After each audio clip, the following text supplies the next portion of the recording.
All right, welcome back to Beginners to Bourbon. My name is Ryan. This is my wife Sarah. Our dogs are laying over here, as they normally are. So, this is our fourth part in our first 4 video series of just bourbons that we feel people might be able to just go buy at their store and really get into as a beginner. So today's offering is Still Austin. So we were able, I had to go, when I worked for Kellogg's, I did a work trip with my Alchemy partners. That's a training software that we used down in Austin, Texas. And the first thing we did when we got off the plane is Sarah had to go to Buc-ee's. So any Buc-ee's fans out there, please comment. Like literally, the rental car was still full of all of our luggage and everything. We had to go to Buc-ee's. And it was pretty cool. I'm not going to lie. I wish we had one here in PA, but actually, is there one in PA? I don't think so. I think there's one coming close. Maybe. Anyway, that was the first stop. Second stop, Still Austin, because I wanted to get there. It was a very young, so Still Austin, I think they broke ground in 2014, and then they started distilling in 2017. Now, we were there in September, was it late September of 24? It was like September 25th, somewhere in there, I think so, yeah. of 2024. Now, I'm going to tell you right now, if I would have known, and I'm always late to everything. I missed out on Bitcoin. If any of you Bitcoin millionaires out there want to share a little Bitcoin with me, that's cool. I missed out on that. I missed out on all sorts of things because for whatever reason, I'm not in the know. Listen, Still Austin has blown up in the last 4 years. It is amazing. So their blue corns, their red corns, they have their master distiller, Nancy. They have Nancy picks.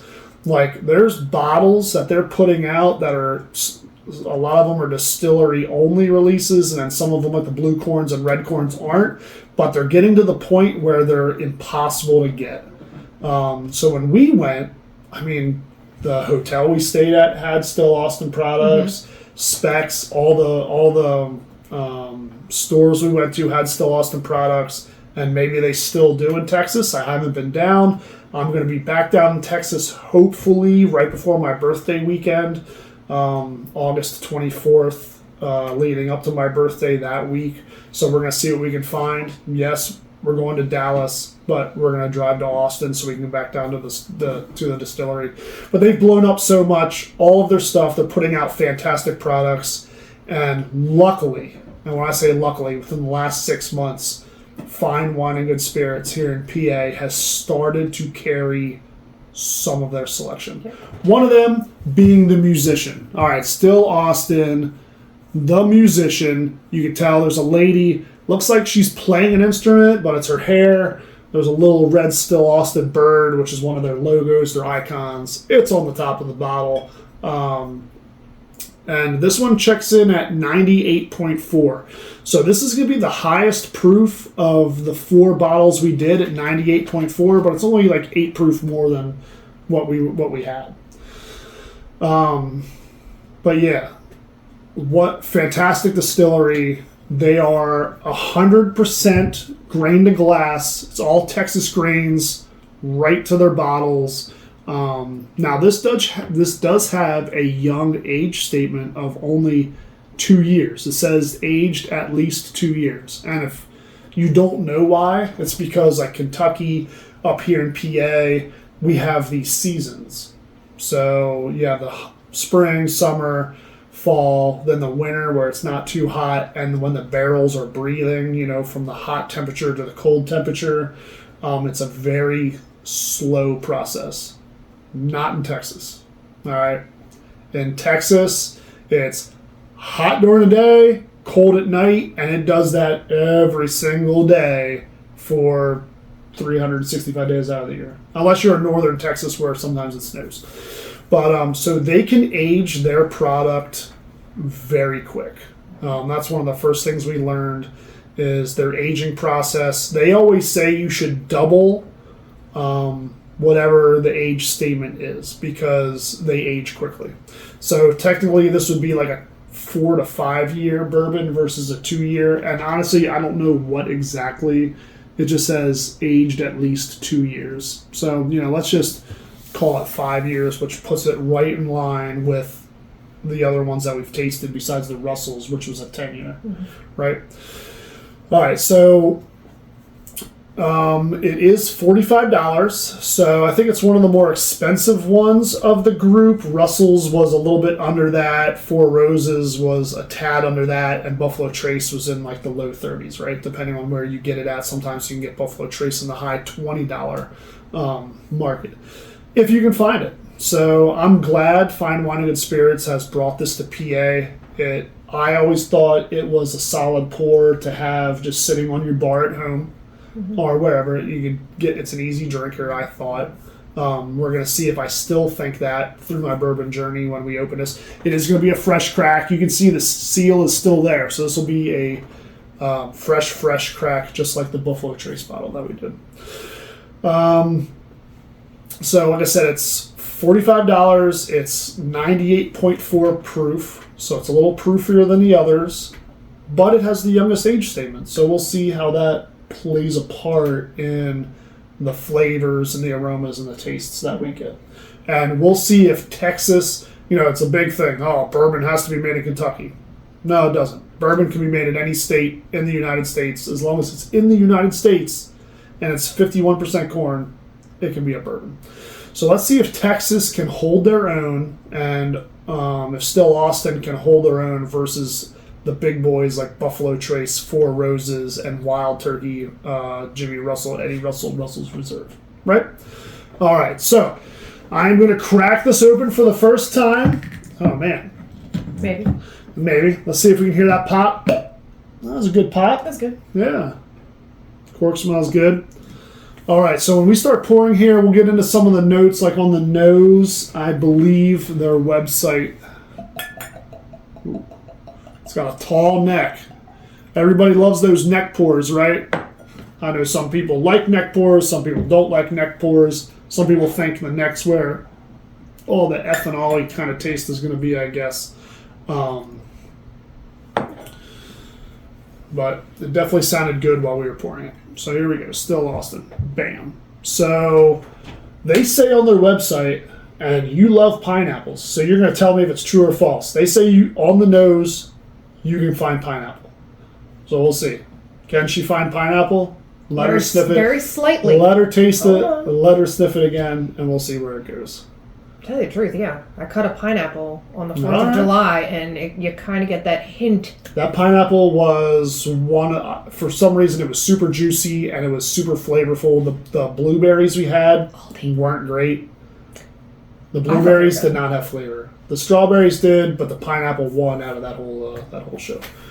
So toasted caramel is another flavor that they said you should get out of this.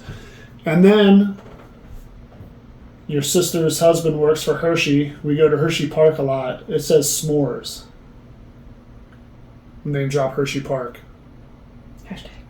Hashtag Hershey Park, whatever. We live in PA. Hershey's like 40 minutes from us. They've been in the news for not so great things, but guys, it's a great place. The hotel's great. The restaurants are great. Going to Hershey Bears games, all that fun stuff. It's a good place. So smell. Yeah. You know what? I get chocolate. I wouldn't say s'mores, but as soon as I stuck my nose to it, I got a mocha chocolate smell. You guys remember, when you're when you're smelling, mouth kind of open. Don't be like me where it's like, mouth to the floor. That's not what you want. Just a nice kind of opening smell with both sides of your nose. You're going to get different aromas through both. So that's what you're trying to accomplish here. Don't be afraid, you're drinking out of your glass. If you stick your whole nose in here, it's all right. I've seen people take some big whiffs of stuff before. You can't stick my whole nose in there. That's a little much. I do get a very cocoa chocolate cocoa. Yep. Cocoa. Maybe not cocoa. I don't know. Chocolate. You don't get it? I get chocolate. And see, that's not necessarily toasted coconut, but you almost smell like a toasted smell. But it's so you do get toasted, but I don't. No, not coconut. Coke, like But chocolate. I'm not getting that either. I get chocolate. I definitely smell the pineapple. A little hint of pineapple in there. I'm trying to get pineapple. I'm going to try it with my mouth closed.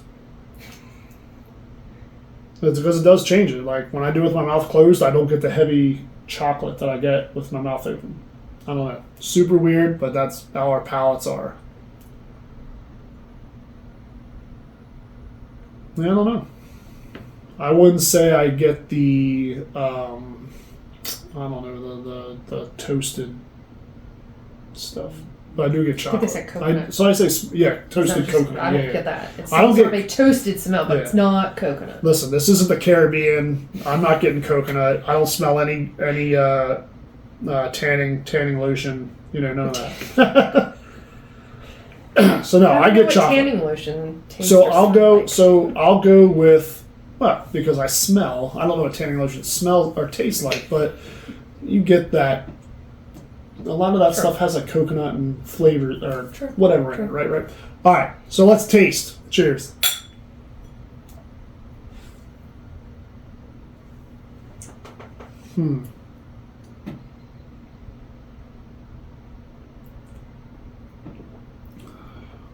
It's funny because I feel like I can taste a little pineapple.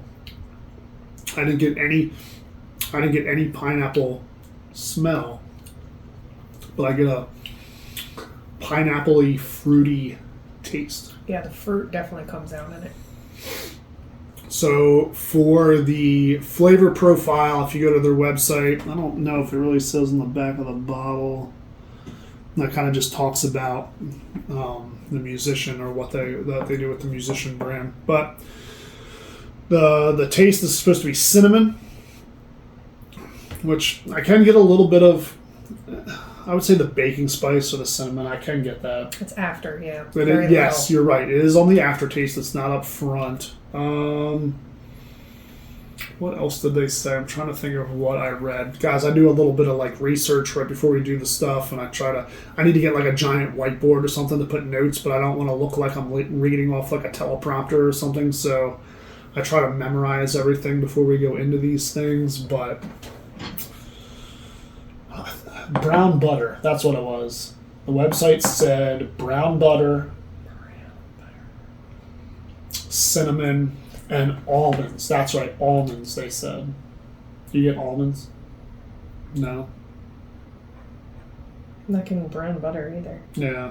I like brown buttered noodles, and it don't taste like that. Let me see. Oh man, you know what?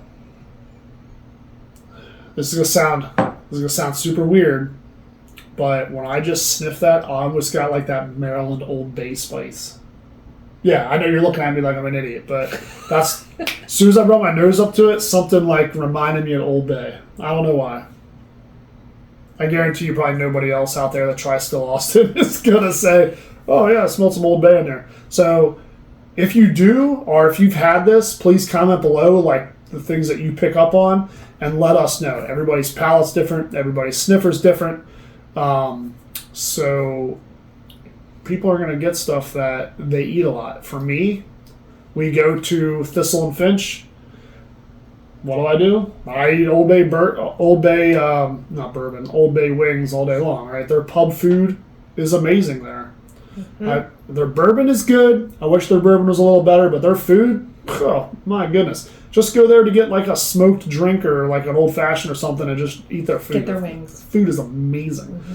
So I do have a lot of Old Bay on stuff, and we're on vacation. We had some Old Bay stuff. I think you got a Bloody Mary. Did the Bloody Mary have Old Bay in it, or was it just bacon and weird shit? I don't know.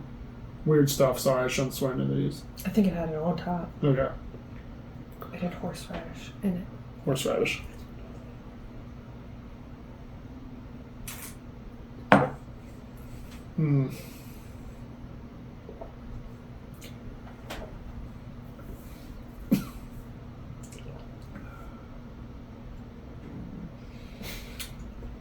I threw the whole thing back. I should have taken a sip. I threw the whole cup back. I'm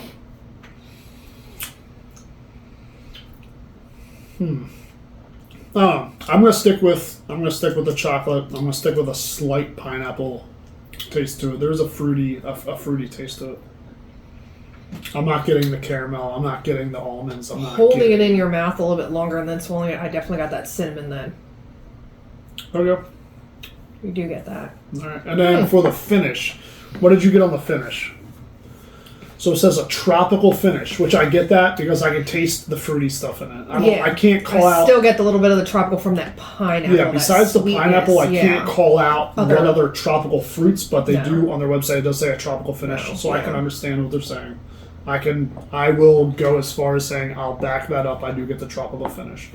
It also says toffee, which a lot of people are saying toffee. I still haven't got that. I need to experiment with toffee to see if I can start pulling that out of bourbons. So we need to get some of that at the store, try it out. Maybe. And then baking spices, which I think in a lot of them you just do.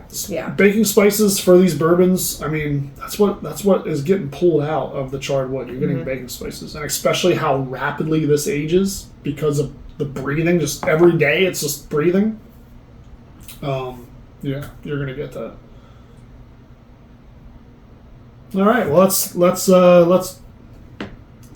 So for the nose.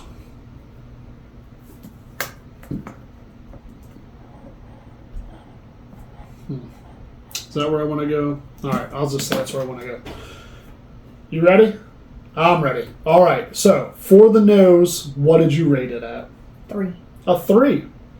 For like one of the first times in our short history of videos, we're on the same page. I rated it a 3 as well. I did get the chocolate / s'mores out of it. I didn't really get the toasted coconut. I didn't get coconut out of smelling, tasting, finish. No. I didn't get coconut at all. And it says about the pineapple. So I didn't really get pineapple on the nose. I did get it on the taste. I think if you went back and smelled a little bit, I mean, there's a tiny bit in here, but, I guess you can maybe get a little bit of pineapple on the smell, but that's after you taste it a little bit before you go back into it. So what about the palate for you? Where are you on the palate? A 4. Oh, 4s again. Same. All right. So for me, I got the fruitiness. It was a little bit warmer. I didn't get that true Kentucky hug, right? For a 98 proof, you're getting closer to that 100 proof. I didn't get the hug, but it was a little bit more proofy than the 90s that we've been drinking. I just like the flavor of it. Yes, and I think the higher, and guys, when you start developing your palate and you move through the proof points, like, I don't want to say I'm a high proofer now because I do like a range of stuff, but the higher the proof for me anyway, if you can get through the initial bite, there's a lot of flavor behind that, I guess. And if you like ryes, obviously rye bourbons are going to be a lot of. So we didn't talk about the mash bill. So I purposely didn't talk about the mash bills of any of these until we do the blind tasting, because Buffalo Trace doesn't give their mash bill. It's just mash bill number 1, and you can relate it to other products that they offer. But so for Still Austin, I want to say it's 70% white corn. 25% rye, and they have a special rye that they use. I forget what the one of our dogs is having a dream, so they're kind of whining as they're sleeping. And then 5% malted barley. So that's where this one ranks in. And I do like very corn-forward things. I like wheated things. I'm not a huge rye fan. Sarah likes more ryes than I like, but that's kind of just palate. Whatever. So, finish. I got off on a tangent again. I apologize. We've been trying to... The first couple videos were like 20 plus minutes. We were trying to shrink this one down, and here I go just going on like a tangent about things, which I do. So I apologize. But like I said, I love teaching. I should have been a teacher in some other universe, I guess. I love talking about things. Just have to give you a buzzer. I don't like when people just sit here and go, bourbon or leather, rye, blah, blah, blah, and then they rate it and they move on. I like dialogue. So I'm in my last profession. I was in the plant manager, like a training role. I know videos should be short. People's attention spans, it just is what it is. You want like shorts, you want like a minute to 5 minutes, 10 minutes max. After that 8 to 10 minutes, people start checking out. So if you followed us this far, I appreciate it. I love talking. I love giving honest feedback. So that's why maybe our videos might be a little longer than generic things. We will do our best in the future to shrink them down to where they be. Because I know for my business, they need to be under a certain time frame or people lose interest or whatever. And hopefully you haven't lost interest, because hopefully we've been talking about cool stuff to give you the information that's behind these bourbons. Anyway, she said I'm rambling. And I finish. Still Austin finish. What'd you give it? 3. So did I. So we have hit the same. This is the first time. First time we've hit the same numbers on all 3 of our And you saw subjects. us rate them right now. So Yeah, we rated them right now. So 3 out of 5. So again, the finish. I think the finish was good. You know, it did have kind of like the tropical finish. Mm-hmm. I didn't get toffee. I need to experiment with just eating some toffee by itself and then trying to pull it out of stuff. I'll get some. Which that's what we're going to do. Listen, Fred Minnick's books, I'm going to pull a bunch of these things from the store, eat it separately, and then see if I can develop my palate from there. Because that's the only way you get better, right? And the baking spices, that's going to be in anything. So, but I feel like I did pull the chocolates or the s'mores. I feel like I did pull the pineapple. All right, sweet. So when we total that all up, looks like we got a 10 out of 15. Both of us, 10 out of 15. So that is going to fall right below Buffalo Trace. I think Buffalo Trace, if I can remember right, got an 11 out of 15 for me and a 13 out of 15 for you. I believe that's what it was. So this falls into that good to great category. It's right there on the cusp. Honestly, like in the blind, I love Still Austin. I really thought this was going to be like a superstar and all that, because I really do believe that in the world of bourbon, you don't need to go find Buffalo Trace products to find good bourbon and whiskey. And I think this is a very good Texas bourbon that is an everyday shelfer. You should have this in your house or on your bar or whatever. I mean, the price point, $45. You know, depending on where you get it, I've seen it under that. It's just a great bourbon. It is. It's an easy sipper. I think anyone getting into the spirit can grab this and gravitate towards the spirit. So if you haven't tried Still Austin, please go grab it. If you have and you've tried the other offerings and not just this, comment below. Let me know what you like. We want to hear from you guys. We'll try to respond as much as we can. I know both of our jobs, like I wish this was our only job we had to do. That'd be awesome. Eventually, maybe someday in the future, you know, that's what it would be. But we will try to respond to everybody as much as we can. Again, I forgot in my last videos, please like, please subscribe. That way when we put new videos out, and our videos will get better. We will get better software. I know these are kind of raw, uncut, filmed with a cell phone or a video recording device. So we will get better as we move forward. We're still learning, and that's just how it's going to go. All right, so Still Austin, 10 out of 15. It's definitely at the top of the good category. Definitely go find it, pick it up, let us know what you think, and have a great evening. Thank you very much. Cheers. Cheers.